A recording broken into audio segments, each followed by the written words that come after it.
segunda, el día de clases del día jueves, comenzamos a ver lo que eran los principios fundamentales del derecho tributario. Yo les expliqué que estos principios funcionan lógicamente como autoraya. Cada vez que ustedes ven autor, van a ver que hay diferentes principios del derecho tributario. Nosotros dentro del programa los que tenemos son legalidad, capacidad de pago, igualdad, generalidad y proporcionalidad. Y lógicamente estos principios son importantísimos. ¿Por qué son importantes? Porque son los principios que todos los contribuyentes y todas las leyes, lógicamente, tienen que respetar. Cuando una ley se va a estructurar, el Congreso de la República, lógicamente, tiene que respetar esos principios, ponerlos de la manera en que está desarrollada en la Constitución Política de la República de Guatemala. Claro, hay otros principios fundamentales en materia tributaria. El primero que nosotros tenemos es legalidad, como ya vimos, que recibe el nombre de reserva de ley. Pero dentro de los que tenemos aquí en el curso no está la seguridad jurídica, la irretroactividad tributaria, no está también el principio de no confiscación y la doble o múltiple tributación, que muchos autores la están desarrollando. Entonces vamos a ir desarrollando cada uno de estos principios. Y yo les decía, ¿por qué son importantes los principios?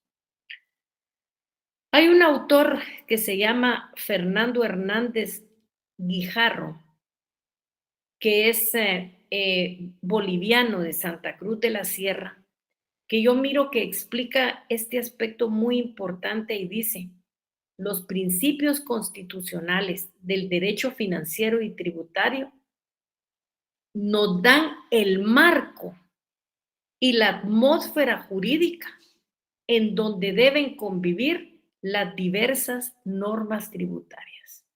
Estos principios fundamentales, si ustedes me preguntaran en dónde están, lógicamente estarían básicamente en la Constitución Política de la República. Ahí es donde están desarrollados. Y este autor, nos da ese camino que nos dice que dan el marco y la atmósfera jurídica de donde deben de convivir las diversas normas tributarias. Lógicamente, todos los autores, y ustedes lo van a ver expresado de esa manera, se busca un sistema tributario racional y justo. Porque, ¿por qué queremos nosotros que el sistema tributario sea justo?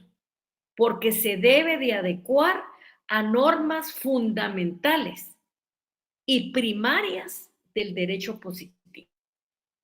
Usted preguntará, ¿y dónde están esas normas fundamentales y primarias del derecho positivo? Pues están contenidas en el texto constitucional. En el caso de nosotros, están contenidas en la Constitución Política de la República de Guatemala. Entonces, lógicamente es ese parámetro de respeto y ese parámetro de inclusión cada vez que se estructura una norma tributaria. ¿Cuál es el primer principio? Lógicamente, el primer principio es el principio de legalidad. Y nosotros tenemos que tener bien claro que este principio en otras legislaciones lo conocen con otro nombre. Y el otro nombre es principio de reserva de ley. ¿Cómo lo conocemos nosotros en nuestro país? Si ustedes toman la Constitución Política de la República de Guatemala y se ubican en el artículo 239 de nuestra Constitución, 239 de nuestra Constitución, se van a dar cuenta que nosotros aquí le llamamos principio de legalidad. Entonces, esto es bien claro para que ustedes lo tomen en cuenta. Nosotros en Guatemala a este principio le llamamos principio de legalidad. En otros principios le llaman principio de reserva de ley. ¿Qué es ese principio de legalidad? ¿Cómo debemos de entender nosotros ese principio de legalidad? Ese principio de legalidad nosotros lo debemos de entender como la sumisión del Estado ante la ley en materia tributaria. El Estado solo puede cobrar si la ley lo faculta. Por consiguiente, el Estado no puede cobrar tributos que no estén basados en ley.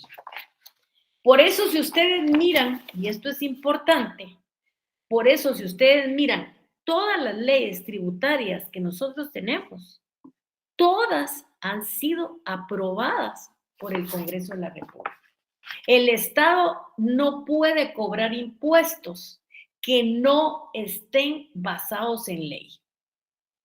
Razón por la cual este principio es básico, es importante del sistema jurídico guatemalteco. Si nosotros esto lo resumimos así en 5 palabras, tendríamos que decir que lo que quiere decir este artículo es que no puede existir tributo sin una ley que previamente lo establezca. Este principio en Guatemala ha sido desarrollado con mucha propiedad. ¿Y dónde está contenido?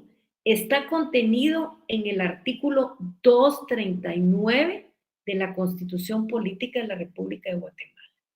A ver, ¿qué dice el 239? ¿Alguien me ayuda ahí para leer el 239 si son tan amables? ¿Quién me ayuda?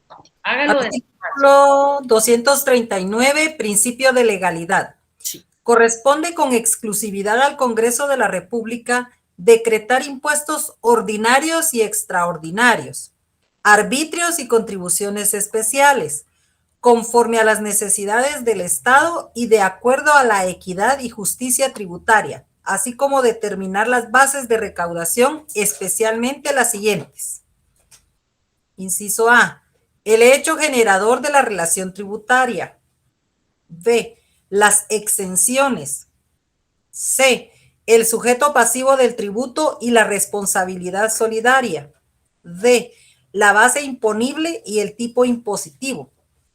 E, las deducciones, los descuentos, reducciones y recargos. Y F, las infracciones y sanciones tributarias.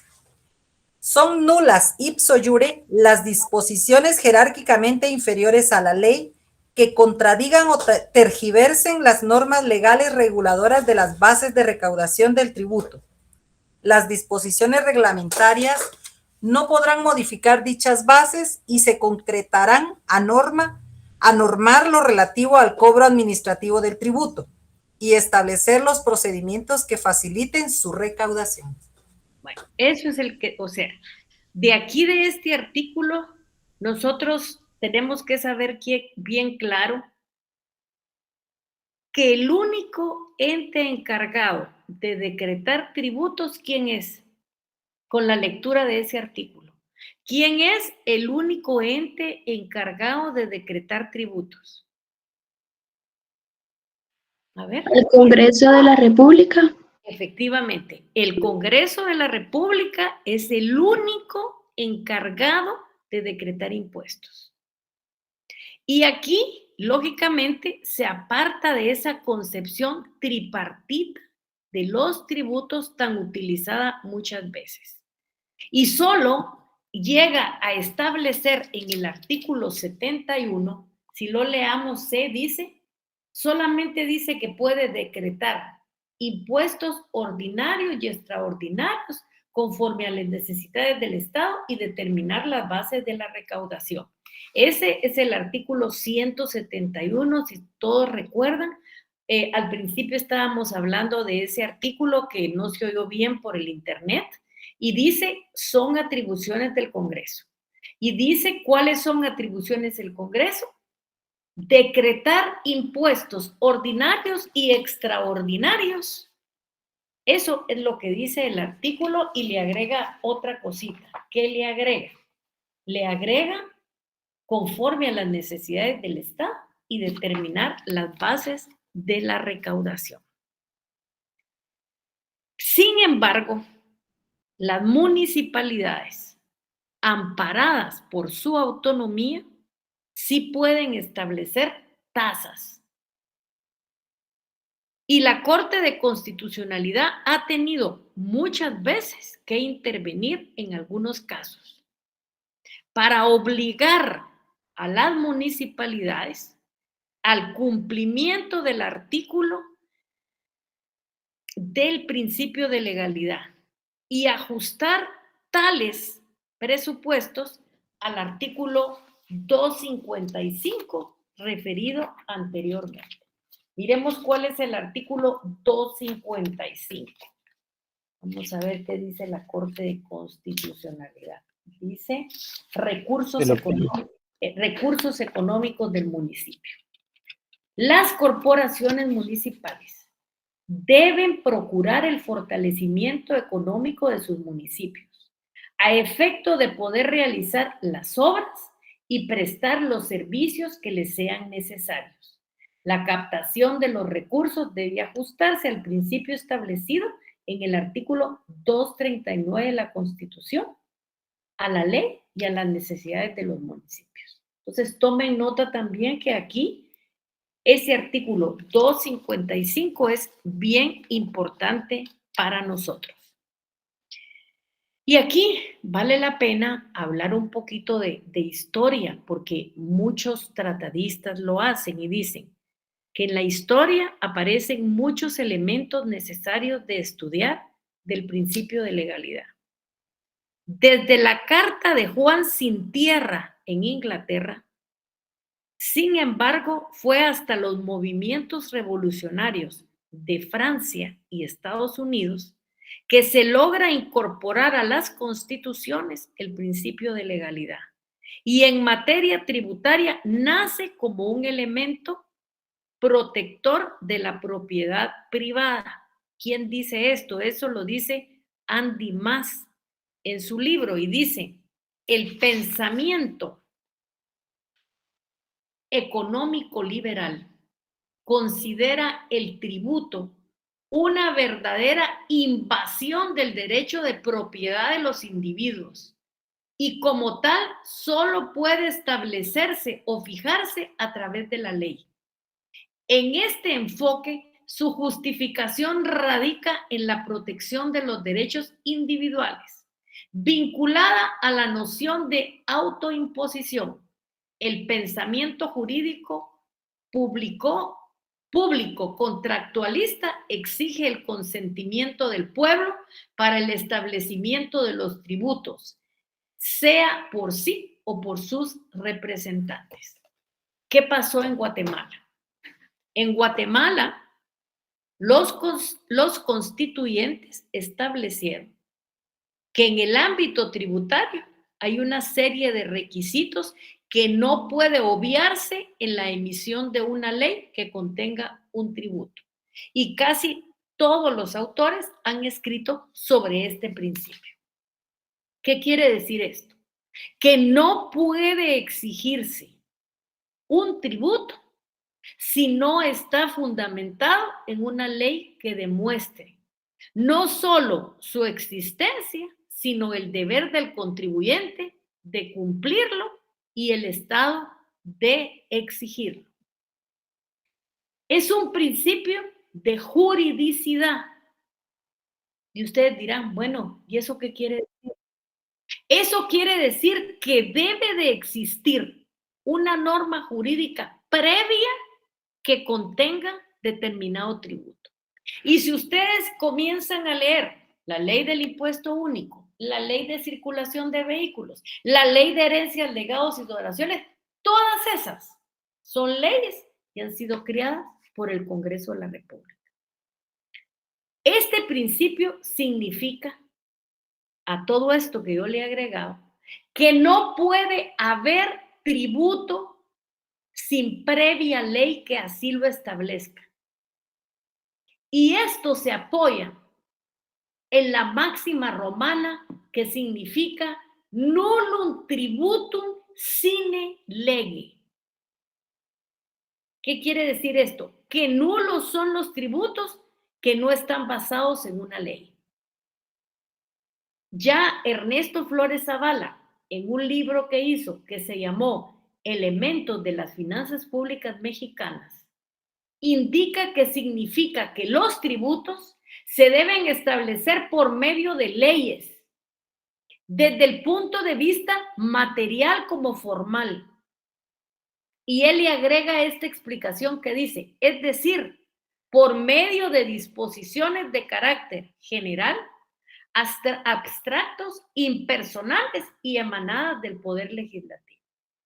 No deben de olvidar ustedes que en Guatemala es clarísimo, y así lo expresa el artículo 239 de la Constitución, que el Congreso de la República es el único ente encargado de decretar tributos. Pero después dice que la función del Congreso es crear impuestos ordinarios y extraordinarios. Y entonces aquí la pregunta es, ¿y por qué están las tasas? Bueno, porque está en base al artículo 255, siempre en la Constitución Política. Bueno, ¿qué les pediría yo? Que ahorita tengan su Constitución y vayan subrayando todos estos artículos que yo les estoy diciendo. ¿Cuáles artículos les volví a repetir hoy? El 171C, inciso C. Les dije el 239 y les dije el 255. Este principio es una garantía constitucional del derecho tributario. Por eso es que lo estamos estudiando. Por eso es que está dentro del contenido de nuestra ley, en cuya virtud se requiere que todo tributo sea sancionado por una ley entendida esta como la disposición que emana del órgano constitucional que tiene la potestad legislativa conforme a lo establecido en la Constitución para la sanción de las leyes y que contienen norma propia. ¿Quién es ese? ¿Quién tiene esa potestad legislativa? ¿Saben ustedes quién lo tiene? ¿Qué dice el artículo 239 cuando comienza a hablar? El Congreso. Ahí está, el Congreso de la República. Este principio tiene su fundamento en una necesidad grande. ¿Y cuál es esa necesidad grande? Proteger a los contribuyentes en su derecho de propiedad. Ya vimos nosotros cómo Andy Mas, cuando habla lo de la Carta de Juan Sin Tierra en Inglaterra, dice, lógicamente, que el pagar impuestos significa tocar el derecho de propiedad de cada persona. ¿Por qué? Porque los tributos restringen ese derecho, ya que en virtud se sustrae a favor del Estado algo del patrimonio de los particulares. Pongámonos en blanco y negro. Bueno, ustedes tienen bienes inmuebles, los alquilan y tienen que dar factura. Emiten la factura, ahí les tienen que quitar, les tienen que hacer la retención de impuestos sobre la renta, les tienen que hacer del IVA, y todo eso lo tienen que pagar mensualmente. ¿Y de dónde viene ese dinero para el Estado? De la propiedad que ustedes tenían. Por eso hay que proteger a los contribuyentes en su derecho. Imagínense ustedes un momento con esta penuria económica que tienen los gobiernos, cada vez que tengan necesidad de dinero, no pensarían en otra cosa más que sacarnos el dinero del pago de los impuestos. Es un principio que dice Neumann en un libro que se llama Principios de la Imposición. Él dice, es un principio que se ha convertido en algo natural en una democracia interna. ¿Cuál es ese algo natural? Que se tengan que pagar los impuestos por parte de los contribuyentes. Preguntas sobre este principio, si tienen, no tengan pena. Bueno, si no, ya no tenemos dudas, por favor, subrayar, leer, tener muy cerca. ¿Qué tienen que leer muy cerca? El artículo 171C de la Constitución, el 239 y el 256. ¿Por qué es importante ese 171? Porque si ustedes se dan cuenta, ese artículo reduce, digamos, el 239 dice tributos, entendiéndose por tributos las tasas, los arbitrios, las contribuciones especiales y las contribuciones por mejora. Las tasas no están en el Código Tributario, pero existen, porque esas son las que generan las municipalidades. Entonces, solo está circunscribiendo esto ya a lo que son los impuestos ordinarios y extraordinarios que son importantes. Bueno, vamos a hablar del principio de capacidad de pago. En este principio es importante que miremos dónde está el principio de capacidad de pago y comencemos a leer el artículo 243 de la Constitución. A ver, miremos quién ayuda a leer el 243 de la Constitución. Yo le puedo dar la licencia. A ver, ahí.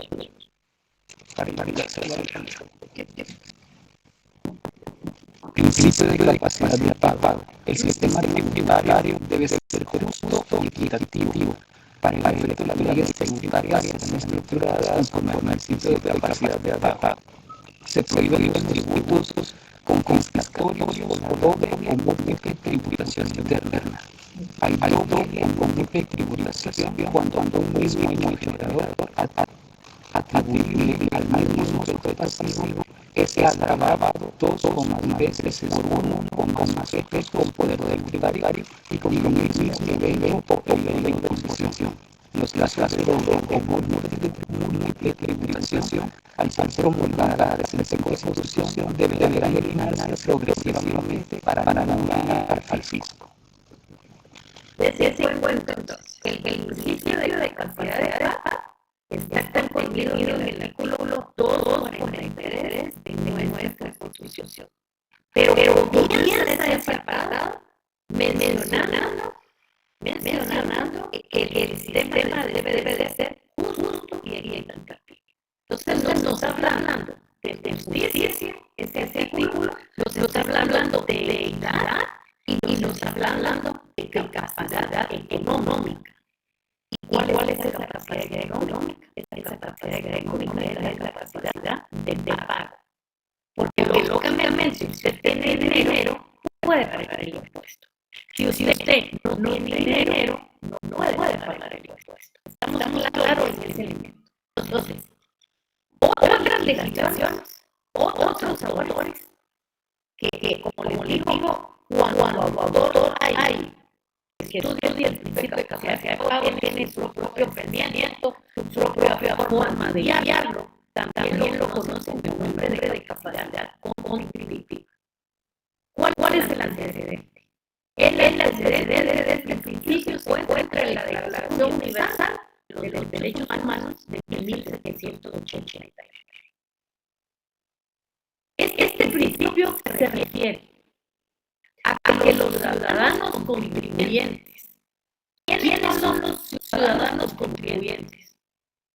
Ustedes se recuerdan, nosotros vimos los sujetos tributarios. ¿Cuáles son los sujetos tributarios? Un sujeto activo y un sujeto pasivo. ¿Quién es el sujeto activo? El Estado. Porque es en base del imperio nos obliga a pagar los impuestos. Pero ¿quiénes son los sujetos pasivos del tributo? ¿Quiénes son? A ver, ¿quién me ayuda a decir quiénes son? Los sujetos pasivos del tributo, a ver quiénes son. ¿Quién me dice por ahí? ¿Quién me ayuda? Los contribuyentes. Efectivamente, son los contribuyentes. Y esos contribuyentes, ¿qué deben de tener?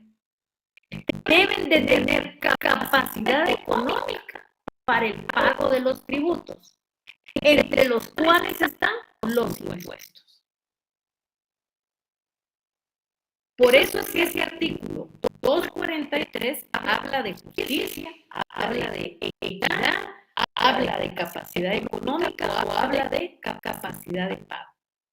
Y se refiere a esas tres figuras, aunque las mismas son de la misma naturaleza, representan una de ellas efectivamente la vinculación, de lo cual hablaremos nosotros más adelante. Lógicamente, capacidad económica, capacidad de pago, es poseer riqueza en la medida suficiente para hacer frente a la obligación fiscal. ¿Cuál es nuestra obligación fiscal?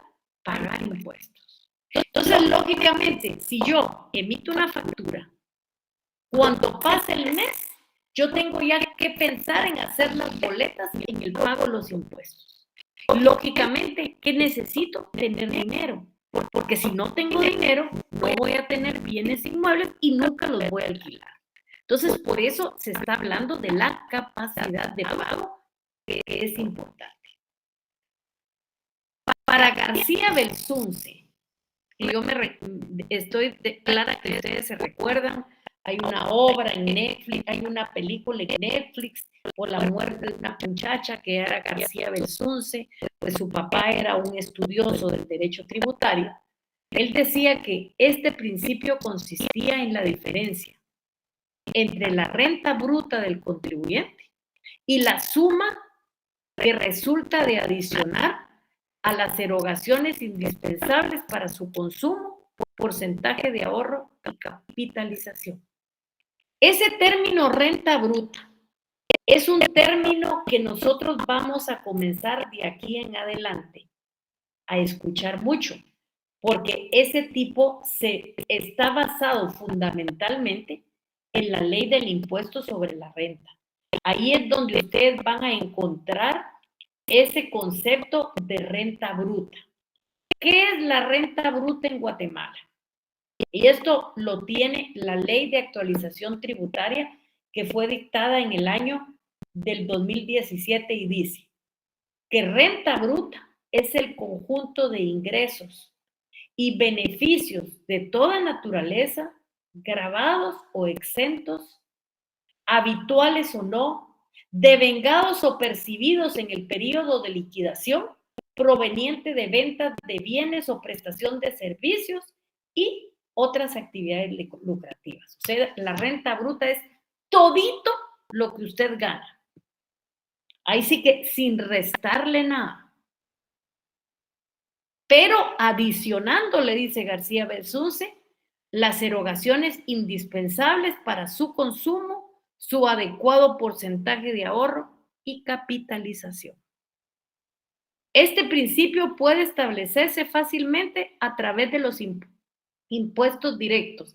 A ver, díganme un impuesto directo que ustedes conozcan. ¿El de la gasolina, licenciado? Impuesto directo. Ese es el de lubricantes. Sí, está bien, un impuesto de lubricantes. Está bien, pero un más conocido, el impuesto sobre la renta, el impuesto único de circulación, el impuesto de circulación de vehículos. Perfectamente, está muy bien. Todo lo contrario sucede en los indirectos. ¿Cuál es el indirecto? Díganme un ejemplo del impuesto indirecto. A ver. el IVA, ¿no? El IVA, exactamente. En donde no se entra a considerar si el afectado está en la capacidad de pagar o no pagar impuestos. Y yo siempre les he puesto ese ejemplo, ¿se recuerdan? una persona desempleada, el gerente de una empresa y una persona que tiene un salario mediano. Imagínenlo en la fila de compra del supermercado. ¿Qué es lo que va a suceder ahí? Prácticamente van a pagar lo mismo, sin entrar a conocer si puede o no, porque los indirectos no se puede considerar si el afectado está en la capacidad de pagar o no los impuestos. Aquí es muy importante y nosotros hablamos de justicia. Y ustedes saben que justicia, muchos autores lo han considerado como un valor teleológico. ¿Qué significa justicia? Dar a cada uno lo que le corresponde o lo que le pertenece, como una de las 4 virtudes de las personas.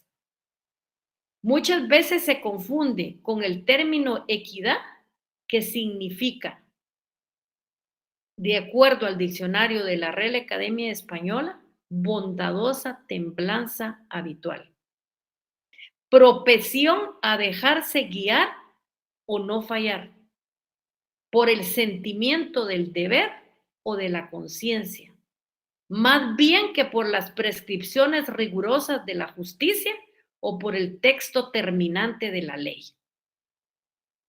La justicia natural por oposición a la letra positiva de la ley. Y nosotros lo sabemos y por eso es que ustedes están aquí. La justicia es un fin principal de la ley. ¿Qué es lo que quiere darle la ley? La ley quiere darle a cada quien lo que le corresponde. O sea que lo que se persigue en la emisión de una ley es hacer justicia. Y aquí entramos como a un problema muy serio porque en materia tributaria se matiza mucho por las ventajas que pretende obtener el Estado y muchas veces se atropellan los derechos de los contribuyentes con el afán de verse proveídos de fondos necesarios para el cumplimiento de sus fines. Díganme, y aquí les pongo yo el ejemplo, ¿cuántas personas perdieron su trabajo por el COVID y tenemos que pagar los impuestos? O sea, el COVID fue algo difícil para todos. En primer lugar, no sabíamos qué era lo que estaba pasando. No sabíamos cómo protegernos. Es más, los propios médicos al principio no sabían cómo controlar la enfermedad. Y en esa práctica de que sí sé, no sé o qué pasa, ¿cuántos se murieron? Entonces, muchas veces esto afecta en el campo tributario.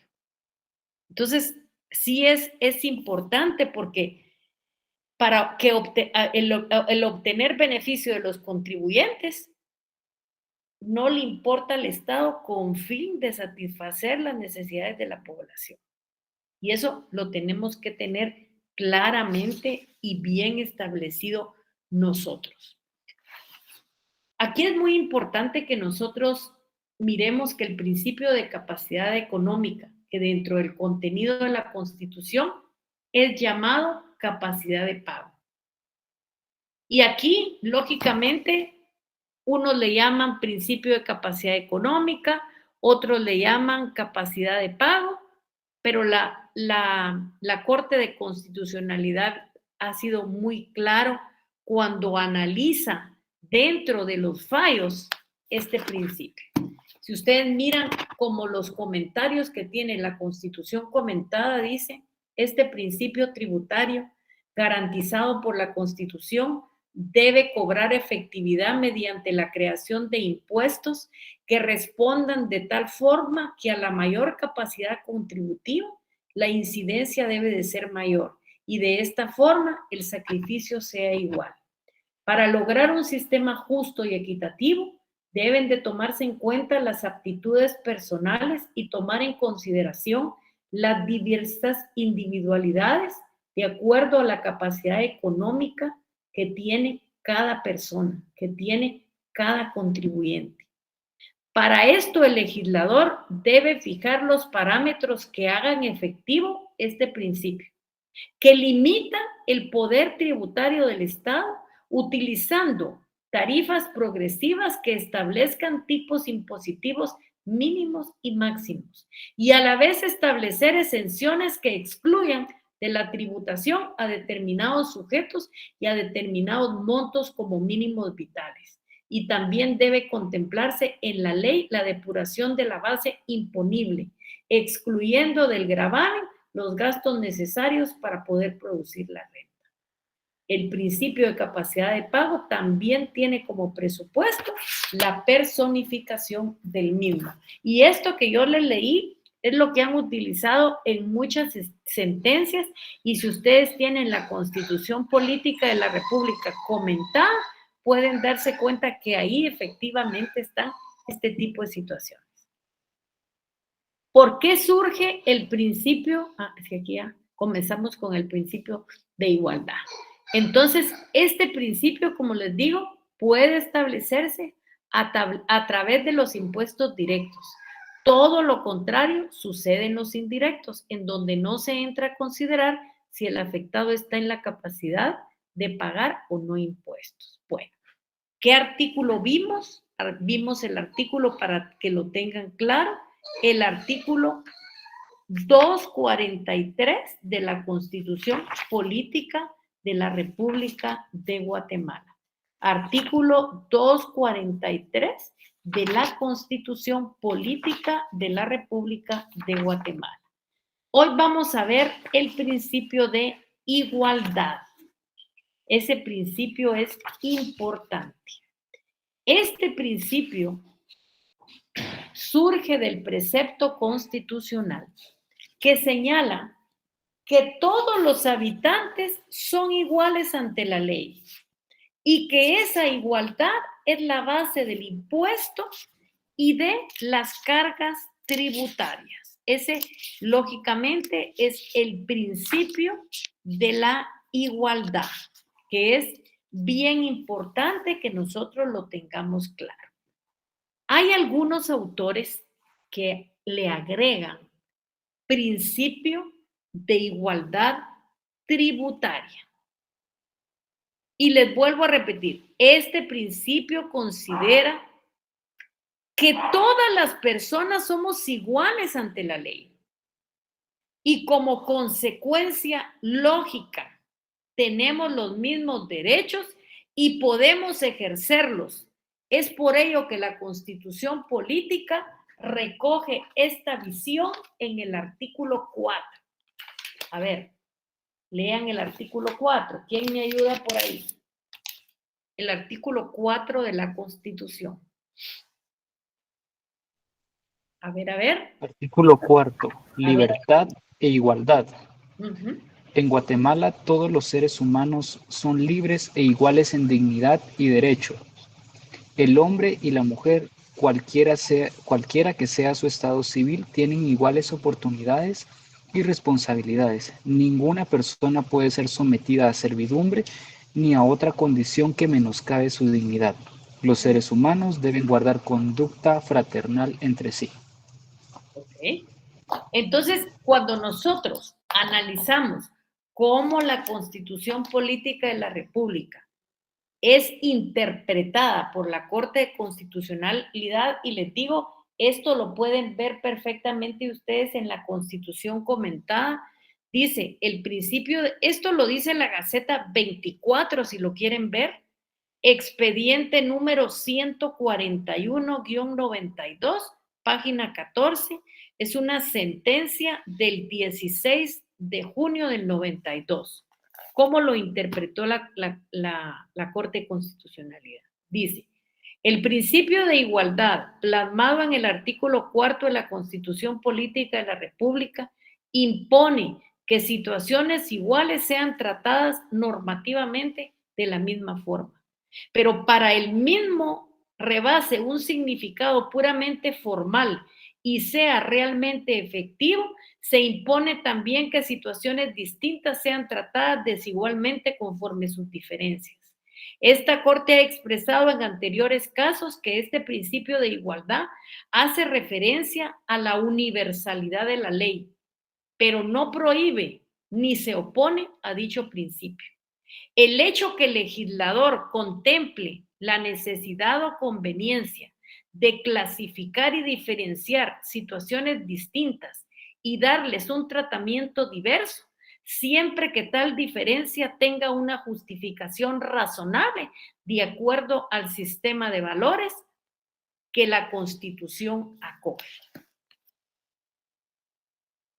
La igualdad, desde el punto de vista de la Corte, considera que las personas en situaciones iguales deben de ser tratadas de la misma forma. Mírenlo bien cómo lo interpreta. En situaciones iguales deben de ser tratadas de la misma forma.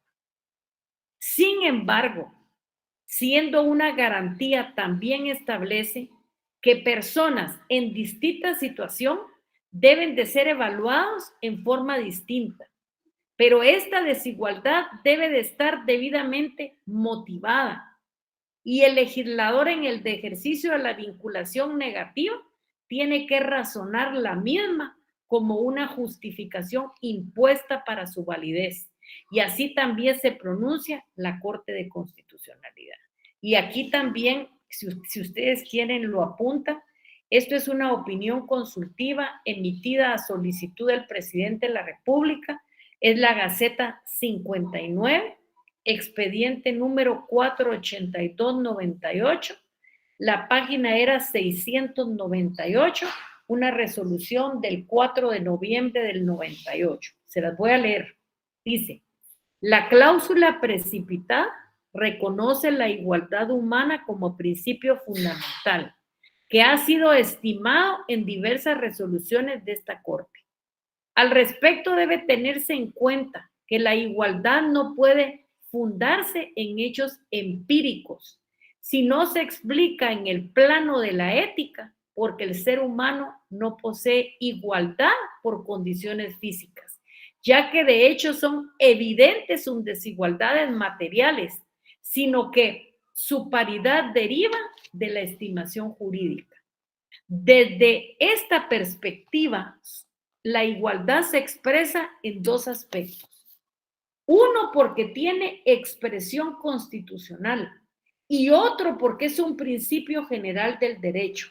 Frecuentemente ha expresado esta Corte que el reconocimiento de condiciones diferentes en situaciones también diferentes no puede implicar vulneración del principio de igualdad, siempre que tales diferencias tengan una base de razonabilidad. Entonces, lógicamente es bien importante que nosotros pensemos que todos los ciudadanos deben de colocarse ante el fisco en igualdad de condiciones. ¿Para qué? ¿Por qué se tienen que ubicar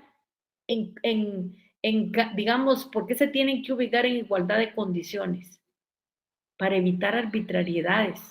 Si dos personas están en igualdad de condiciones, deben de ser tratadas de la misma manera. Pero esto, lógicamente, no significa que tengan que pagar lo mismo. Y eso lo tenemos que tener claro.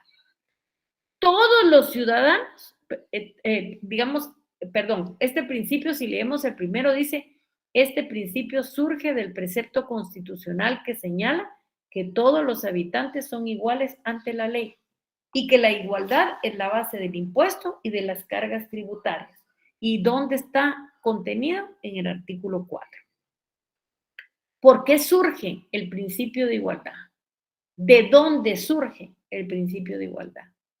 Este se desarrolla como un principio básico de la Revolución Francesa. Impulsó la sustitución de un sistema basado en una sociedad clasista por un orden jurídico sustentado en la igualdad de todos los hombres ante la ley. Miren esto, cómo esta situación es importante, pónganme atención. El principio impulsó la sustitución de un sistema basado en una sociedad clasista. Vaya si Europa no era clasista. Tenía reyes, príncipes y que hoy todavía subsisten los reinados. En algunas partes con oposición, pero son tan fuertes que ahí se mantienen. ¿Por qué? ¿Qué impulsó la sustitución de esa sociedad clasista por un orden jurídico sustentado en la igualdad de todos los hombres ante la ley? Hay una formulación teórica al principio. ¿Cuál es esa formulación teórica para que tratemos de explicarla, digamos, de entenderla de una manera más práctica? Y eso, lógicamente, es que los ciudadanos de cualquier estado deben de contribuir al sostenimiento del gobierno. Nosotros, como una obligación, tenemos la contribución al gasto público, en cuanto sea posible, en proporción a nuestras respectivas aptitudes. Recuerden ustedes que Francia, antes de la revolución, era un gobierno monárquico. Este principio estaba inspirado en la concepción clásica que se puede resumir así. Vivir honestamente es honeste vivieri.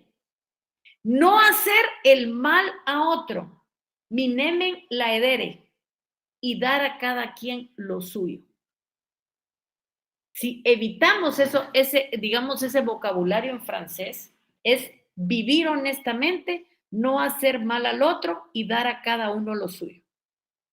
Como que a la sociedad se le ha olvidado el vivir honestamente, se le ha olvidado la ética y la moral. Hacemos el mal a otro y todavía no damos bien donde dice dar a cada uno lo suyo. Desen cuenta ustedes. Revisen cómo en esta sociedad la honestidad ha dejado de ser importante. Dice vivir con honestidad, no hacer mal a otro y dar a cada uno lo suyo. Lógicamente, este no era un principio común a todo el reino. Este principio perseguía acabar con situaciones de desigualdad. Cada persona debe de contribuir en forma proporcional y progresiva a su capacidad económica. Este principio no se refiere a igualdad numérica, porque esa igualdad, decían los autores, causaría mayores injusticias, sino a la necesidad de asegurarse el mismo tratamiento a quienes estén en análogas situaciones, con exclusión de todo distingo arbitrario, injusto u hostil contra determinada persona o categoría de personas. Y aquí vuelve a aparecer ese autor que les digo que cuando tengan un poquito de tiempo, así como para relax, lean ese libro, La riqueza de las naciones. Ya ahí Adam Smith reflexionaba sobre la idea de que los súbditos debían contribuir con el Estado en proporción a sus respectivas capacidades. ¿Qué significaba eso? Imponer la misma contribución a quienes están en desigualdad, situación económica tan injusto como quienes tengan iguales medios y sean gravados de distinta forma. Para Giuliani von Rusch, recuerdan ustedes que es otro clásico de clásicos. El principio de igualdad es inseparable de la concepción democrática del Estado y recibió su primera formulación legal en el derecho público. Surgió de la Revolución Francesa por oposición al régimen de privilegios de la época precedente.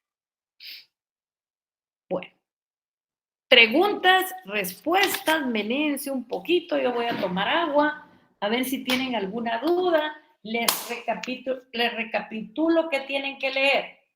De la Constitución, subrayen, por favor, 171C, 239, 243, 255 y el artículo 4.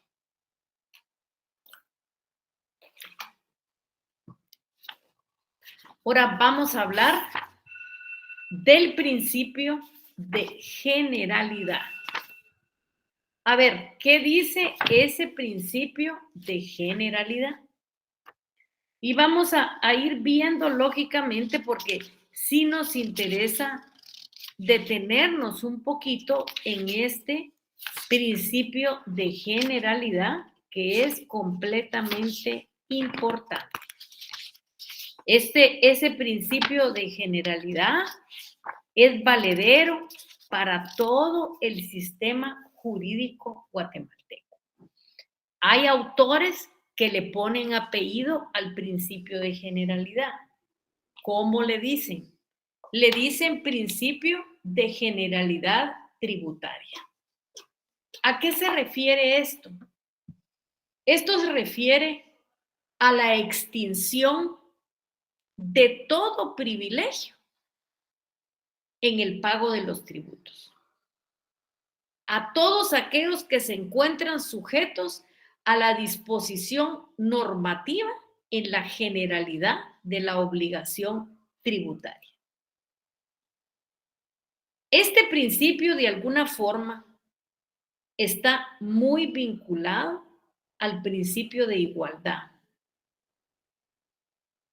como otro de los principios constitucionales en materia tributaria. Ya decía, por ejemplo, Querat, Lozano, Tejerico y Casado, en un libro que tienen que se llama Garantías Constitucionales del Contribuyente, dice que este principio de generalidad constituye un requerimiento directo dirigido al legislador para que cumpla con una exigencia. Miremos cuál es esa exigencia. Tipificar como hecho imponible todo acto, hecho o negocio jurídico que sea indicativo de la capacidad económica. Y aquí entra el principio de generalidad en pugna con la mentada figura de las exenciones fiscales, que ahí, lógicamente, carece de razón de ser. Este principio es uno de los campos en el que más fecundo se manifiesta dicho principio. Lógicamente, si están diciendo y hablando del principio de generalidad, no puede existir las exenciones. Y aquí nosotros nos tendríamos que ir al artículo de la Constitución Política que nos habla de las exenciones.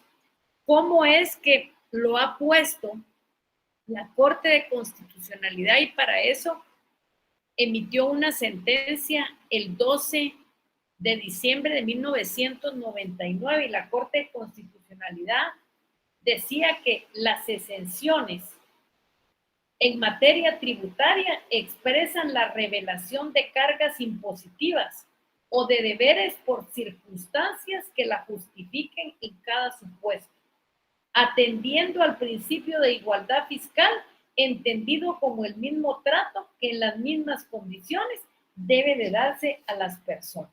Lógicamente, la exención es no pagar impuestos, porque así lo tienen las leyes judiciales.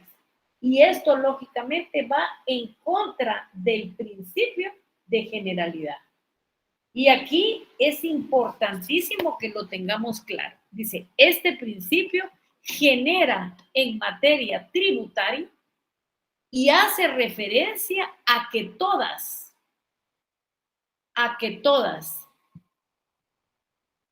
las personas con capacidad de pago deben de contribuir a los gastos del Estado en la proporción que a cada uno le corresponde.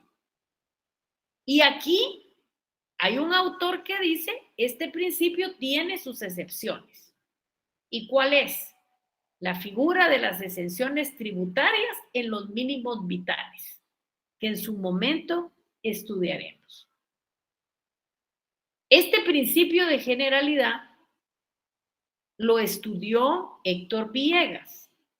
¿En dónde lo estudió? En su libro que dice Curso de Finanzas, Derecho Financiero y Tributario. Y él que dice que la generalidad alude al carácter extensivo de la tributación y significa que una persona física o ideal se halla en condiciones que marcan, según la ley, la aparición del deber de contribuir. Este deber debe de ser cumplido cualquiera que sea el carácter del sujeto, categoría social, sexo, nacionalidad, edad o estructura. El legislador establece dentro de la ley, y ustedes lo pueden ver en todas las leyes, exenciones y deducciones. Para Harach, estas son violaciones a este principio, porque este principio se refiere más a un aspecto negativo que positivo. No se trata de que todos deban de pagar impuestos según la generalidad, sino que nadie debe de ser eximido por privilegio personal, por clase, por linaje o por casta, entendiéndose que el gravamen se debe establecer de tal forma que cualquier persona cuya situación coincida con la señalada en el hecho generador debe estar sujeto a él. Y aquí nosotros miremos esto, ¿cuáles son los límites que tiene el principio de generalidad? O sea, ¿cuáles son los límites de la generalidad? Las exenciones y los beneficios tributarios, conforme a las cuales ciertas personas no tributan o tributan menos, pese a configurarse el hecho imponible. Y aquí hay muchos autores que señalan esto y dice, estas excepciones y beneficios tienen carácter excepcional y se fundan en razones económicas, sociales o políticas, pero nunca en razón de privilegios. Entonces, aquí podemos concluir que este principio ordena que todos los contribuyentes que de conformidad con la ley están obligados a pagar impuestos, los deben de pagar para evitar que hayan sectores privilegiados que no paguen impuestos. O sea, están en contra de, lógicamente, las exenciones, que es bien importante. Preguntas, respuestas, dudas. A ver, preguntas, respuestas y dudas. Aquí me solo permítame, le voy a contestar una pregunta porque ahorita le estoy leyendo a Anthony Fernando de León Reyes. ¿Qué es renta bruta, compañeros? Son todos los ingresos que tienen una persona sin deducciones. Esa es renta bruta. Y está contenida en la ley del impuesto sobre la renta. ¿Qué artículos mencionó? Mencioné los artículos 171C, 239, 243, 255 y 4. Ahí está Pablo Ríos Muralles y también para Miriam Angélica Chuy, ahí están los artículos 171C, 239, 243, 255, 4 y 74. Sí levantó la mano Víctor Gonzalo Cetrac y Renata Gutiérrez Putzey. Primero Víctor. ¿Qué manda? Víctor Gonzalo Cetrac. ¿Qué manda? Yo creo que él desde hace rato lo tenía levantado, Sí, licenciado. sí, perdón, Lick, es que es de hace rato que hablé, pero sí dije, ya no desmarqué, perdón. No tenga pena. Gracias. ¿Y Renata Gutiérrez? Ay, perdón, licenciada, ¿será que puede volver a poner la última diapositiva que decía que ordenaba el principio de generalidad? Vaya, ahorita voy.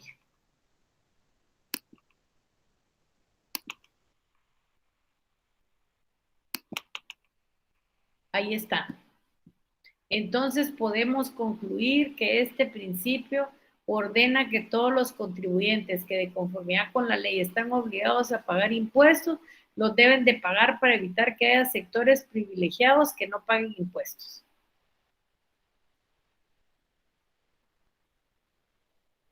Ahí estamos. Gracias, licenciada. Vaya, no tenga pena. A ver, ¿quién más ahora? Armando Román Panjoc Solís y Víctor Gonzalo Cetrac. A ver, ¿qué manda Armando Román? Armando Román Panjoc Solís. No le escuchamos, Armando. No sé si lo escribe. Porque miro que quita su micrófono, pero no logramos oírlo.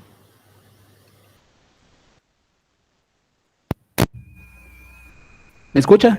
Ahorita sí, de último. ¿Qué más?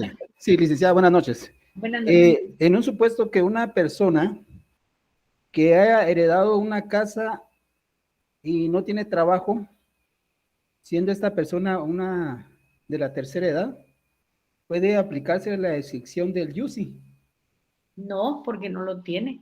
O sea, dentro de la ley ahí lo que tendría que plantear es una inconstitucionalidad para ella, dentro de un expediente administrativo, pero eso no aparece en ninguna excepción. Por eso es que precisamente esas son las cosas ingratas del impuesto. Porque una persona, si usted mira, trabajó toda su vida con la idea de hacer un inmueble, tiene su casa y resulta que la jubilación es muy poca, pero tiene que pagar impuestos, pero tiene que seguirla pagando, definitivamente. Salvo que tenga, digamos que tenga daños y que pueda tramitar un precio menor con la municipalidad si por el transcurso del tiempo ya está menos valorada, pero eso no está dentro de la ley. Ingrato, pero así es. Y yo lo que he visto en la práctica es que lo plantean haciéndole ver a la municipalidad, en este caso, todos los problemas, y luego plantean con una inconstitucionalidad. Y así es como se ha podido resolver. Sí, William Adolfo Marroquín. Hola, licenciada, buenas noches. Hola, buenas noches. Perdone, licenciada, ¿podría regresar la diapositiva que le pidió la compañera que regresara? Es que tengo una duda ahí para ver si usted me la puede aclarar. Perfecto, ahorita vamos. No tenga pena, ahorita vamos a ver qué duda tiene aquí. Dice, podemos concluir que este principio ordena que todos los contribuyentes que de conformidad con la ley están obligados a pagar impuestos, los deben de pagar para evitar que haya sectores privilegiados que no paguen impuestos. Eso en el caso de las exenciones. Justamente en esa última parte donde dice los deben de pagar para evitar que hayan sectores privilegiados que no paguen impuestos. Bueno, si usted mira, digamos, usted mira dentro de las leyes, por ejemplo, la Universidad de San Carlos de Guatemala está exenta de todo tipo de impuesto, tasa y contribución especial. Eso quiere decir que dentro de la ley del IUSI no va a pagar impuestos. También hay, digamos, hay otros sectores, los colegios profesionales, las iglesias evangélicas, por ejemplo, cuando lo van a hacer para la religión, no pagan el impuesto. Entonces, por eso es lo que se está buscando, es que todos paguen. Que no hayan esos sectores privilegiados. ¿Por qué? Porque el principio se llama generalidad. ¿Y qué quiere decir esto? Que debe de ser pagados de conformidad con la ley todos los que están en la misma situación. No sé si con eso me expreso. Sí, licenciada, muchas gracias. No tenga pena. Sí, Estela, cuénteme. Estela del Rosario Alcázar Tobías, levantó la mano. Sí, licenciada, muchísimas gracias. Una pregunta, por ejemplo, si una persona dejó de pagar durante 8 años el IUSI, ¿es obligatorio que lo pague? Lo que pasa es que ahí tiene que aplicar el artículo, aplicar el artículo de la prescripción, y la prescripción es de 5 años.